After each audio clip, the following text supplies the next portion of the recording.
Shalom sahabatku, sebelum kita merenungkan kebenaran firman Tuhan pada pagi hari ini, marilah kita terlebih dahulu datang kepadanya dalam doa. Tuhan Yesus yang baik, kami mengucap syukur buat kebaikan Tuhan dalam hidup kami. Bapa, pagi hari ini kembali kami siapkan hati kami untuk terus diajar dan dituntun melalui kebenaran firman-Mu. Kami buka hati dan pikiran kami. Haleluya, amin. Pagi hari ini kita akan merenungkan kebenaran firman Tuhan dengan tema hamba atau tuan. Sebuah tema yang mengajak kita untuk memeriksa kembali sikap hati kita di hadapan Tuhan. Mari kita buka Alkitab kita di dalam kitab Matius 6 ayat yang pertama sampai yang ketiga, ayat 5 sampai yang ke-6, ayat 16 sampai yang ke-17, dan ayat 19 sampai 21. Ingatlah, jangan kamu melakukan kewajiban agamamu di hadapan orang supaya dilihat mereka. Karena jika demikian, kamu tidak beroleh upah dari Bapamu yang di sorga. Jadi, apabila engkau memberi sedekah, janganlah engkau mencanangkan hal itu seperti yang dilakukan orang munafik di rumah-rumah ibadat dan di lorong-lorong, supaya mereka dipuji orang. Aku berkata kepadamu, sesungguhnya mereka sudah mendapat upahnya. Tetapi jika engkau memberi sedekah, janganlah diketahui tangan kirimu apa yang diperbuat tangan kananmu. Dan apabila kamu berdoa, janganlah berdoa seperti orang munafik. Mereka suka mengucapkan doanya dengan berdiri dalam rumah-rumah ibadat dan pada tikungan-tikungan jalan raya, supaya mereka dilihat orang. Aku berkata kepadamu, sesungguhnya mereka sudah mendapat upahnya. Tetapi jika engkau berdoa, masuklah ke dalam kamarmu, tutuplah pintu, dan berdoalah kepada Bapamu yang ada di tempat tersembunyi. Maka Bapamu yang melihat yang tersembunyi akan membalasnya kepadamu. Dan apabila kamu berpuasa, janganlah muram mukamu seperti orang munafik.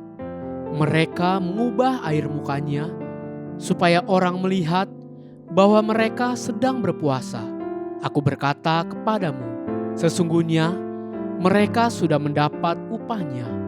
Tetapi apabila engkau berpuasa, minyakilah kepalamu dan cucilah mukamu. Janganlah kamu mengumpulkan harta di bumi. Di bumi, ngengat dan karat merusakkannya, dan pencuri membongkar serta mencurinya. Tetapi kumpulkanlah bagimu harta di sorga. Di sorga, ngengat dan karat tidak merusakkannya, dan pencuri tidak membongkar serta mencurinya. Karena di mana hartamu berada, di situ juga hatimu berada. Apabila kita membaca keseluruhan Injil Matius pasal 6 dari apa yang Tuhan Yesus katakan tentang memberi sedekah, tentang berdoa, berpuasa, maupun tentang bekerja dan mengumpulkan harta, semuanya berbicara tentang satu perkara. Lakukanlah semuanya untuk Tuhan, bukan untuk saya sendiri. Kita mudah sekali untuk terkecoh. Kita melakukan untuk diri sendiri, namun seakan-akan kita sedang mengerjakannya untuk Tuhan. Ketika kita bekerja dan mengumpulkan harta, benarkah saya kerjakan semua itu untuk Tuhan? Atau sesungguhnya saya kerjakan semuanya hanya untuk saya dan keluarga saya sendiri? Ketika saya melayani, entah berdoa, berpuasa, memberi sedekah, apakah benar semua itu untuk Tuhan? Atau sebenarnya itu hanya untuk kepuasan saya sendiri? Apa yang membedakan apakah saya mengerjakan semua itu untuk Tuhan atau untuk diri sendiri? sederhana saja. Apabila seorang pembantu menyediakan saya makanan atau minuman, apakah pembantu itu akan menyediakannya sesuai keinginan dan seleranya sendiri atau sesuai kemauan sang tuan? Ketika hidangan itu siap dihidangkan, apakah pembantu itu yang menikmatinya atau tuannya yang akan menikmatinya? Lukas 17 ayat 7-10 berkata demikian. Siapa di antara kamu yang mempunyai seorang hamba yang membajak atau menggembalakan ternak baginya, akan berkata kepada hamba itu, setelah ia pulang dari ladang, mari segera makan. Bukankah sebaliknya, ia akan berkata kepada hamba itu, sediakanlah makananku, ikatlah pinggangmu, dan layanilah aku sampai selesai aku makan dan minum. Dan sesudah itu, engkau boleh makan dan minum. Adakah ia berterima kasih kepada hamba itu karena hamba itu telah melakukan apa yang ditugaskan kepadanya?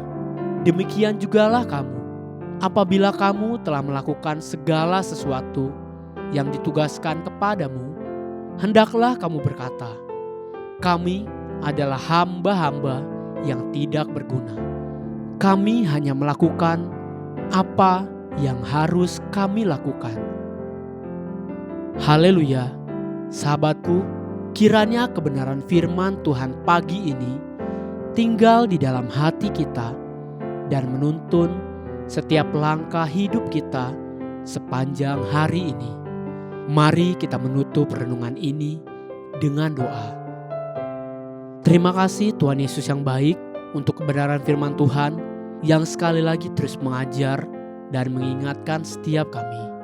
Bapa, tuntun kami agar mau melakukan hal-hal yang berkenan kepada Tuhan, sehingga kehidupan kami boleh terus sesuai dengan apa yang Tuhan mau. Amin. Jesus loves you and so do I.